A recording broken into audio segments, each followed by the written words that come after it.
दादी, क्या आपको पता है ईसाइयों के धर्मगुरु पोप के देश वेटिकन सिटी में एक बहुत बड़ा हॉल बनाया गया है जो पूरा सांप की तरह दिखता है। इस हॉल को अंदर से देखने पर ऐसा लगता है कि दो बड़ी खिड़कियां सांप की आंखें हैं और पोप के बैठने की जगह सांप के मुंह की तरह नजर आती है और ईसा मसीह की मूर्ति का मुंह नाक के फन जैसा बनाया गया है। बाहर से देखने पर भी ये सांप की पीठ की तरह नजर आता है। इसके पीछे क्या वजह हो सकती है दादी? बेटा, पिछली बार जो तुमने सवाल किया था कि भारतीयों से हमारी लड़ाई रामायण और महाभारत से भी पुरानी कैसे है, वेटिकन के इस हॉल का संबंध उसी इतिहास से जुड़ा है। दरअसल ब्रिटेन पर तो हमारा शासन राजा क्न्यूट की विजय के साथ 1016 ईस्वी से शुरू हुआ है, लेकिन हमारे वंश का इतिहास भारत से ही शुरू हुआ है। भारत से? हाँ बेटा, मनुष्य जाति का इतिहास ऋषि मनु से शुरू हुआ है, जिसे हम नू या नोआ भी कहते हैं। पुराणों के अनुसार उनकी एक बेटी प्रसूति थी, जिसकी शादी राजा दक्ष के साथ हुई। दक्ष प्रजापति की 62 बेटियां हुई, जिनमें से 13 की शादी ऋषि कश्यप के साथ हुई। ऋषि कश्यप की 2 पत्नियां विनीता और कद्रू उनकी बहुत सेवा करती थी। इससे खुश होकर कश्यप ने उनसे वरदान मांगने को कहा, तो कद्रू ने 1000 पुत्रों की मांग की। कद्रू के गर्भ से तक्षकनाग, शेषनाग, कारकोटक, वासुकी, नागेश्वर समेत 1000 पुत्र पैदा हुए। पर विनीता ने केवल 2 ही पुत्रों की मांग की, जो कद्रू के 1000 पुत्रों से ज्यादा बलशाली हो। विनीता के 2 बेटों में से अकेला गरुड़ ही 1000 नागों से ज्यादा ताकतवर था। बेटा, हम लोग उन्हीं नागों के वंशज हैं और दक्षिण एशिया देश थाईलैंड, इंडोनेशिया, म्यांमार के लोग गरुड़ वंशी हैं और इसीलिए वे अभी तक गरुड़ की पूजा करते हैं। और पाकिस्तान से लेकर बांग्लादेश तक के सभी भारतीय ऋषि कश्यप और उनकी पत्नी अदिति की संतान हैं।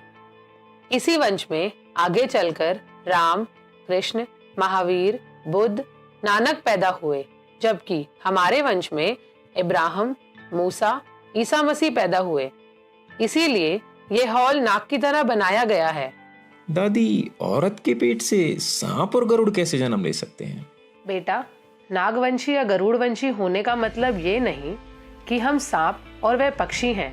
है तो हम सब मनुष्य ही, पर सांप और गरुड़ हमारे और उनके देवता हैं और वंश की पहचान माने गए हैं। तो दादी, हमारी भारतवासियों से लड़ाई क्यों और किस बात पर हुई? बेटा, इसको समझने से पहले तुम्हें हमारी और गरुड़ वंशियों की लड़ाई को समझना होगा।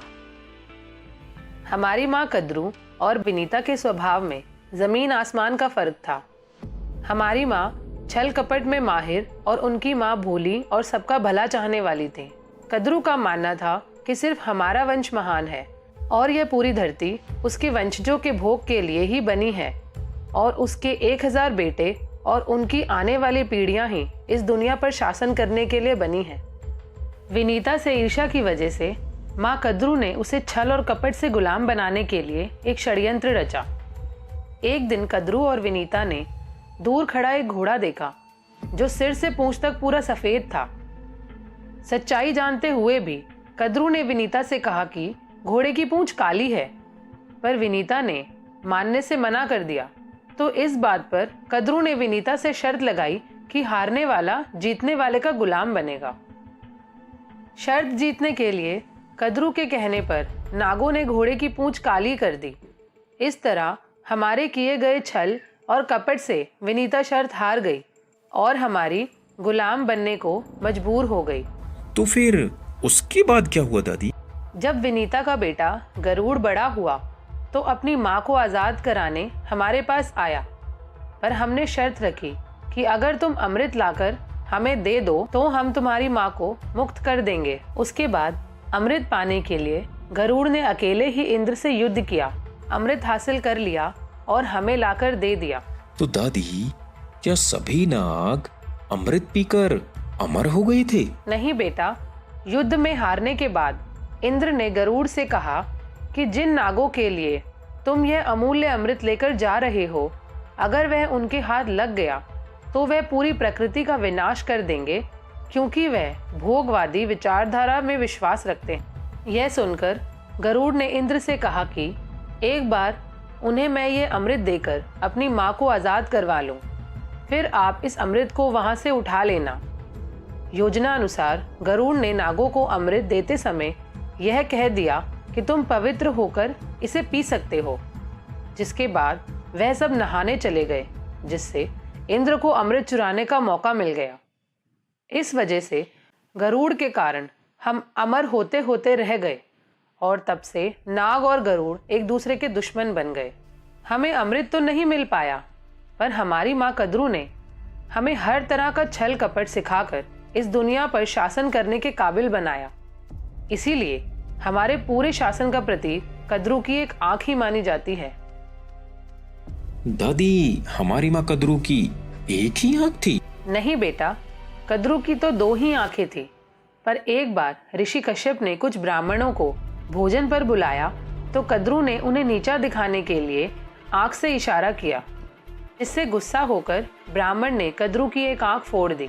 कद्रू की उस आंख को तुम डॉलर पर देख सकते हो।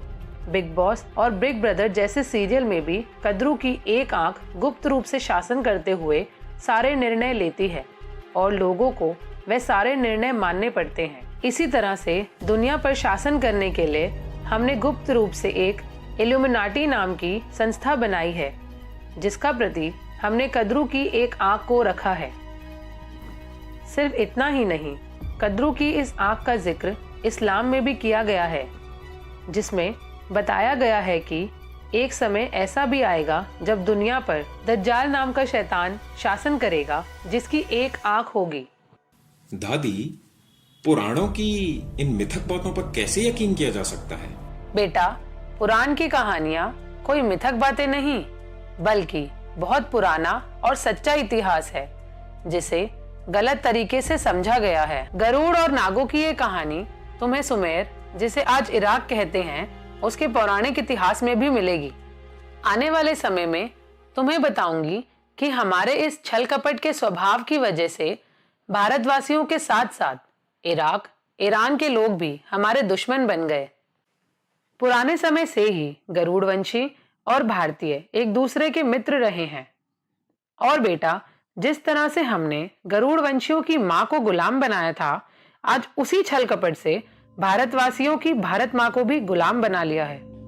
बेटा, जो शासन करते हैं वही महान होते हैं, इसीलिए हम नागवंशी दुनिया के सबसे महान लोग हैं।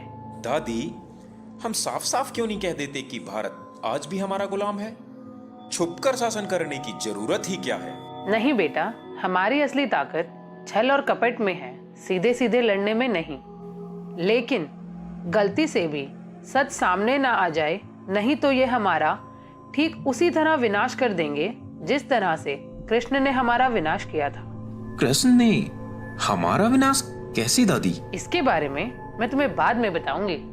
जी दादी, हम नागवंशियों की जय हो।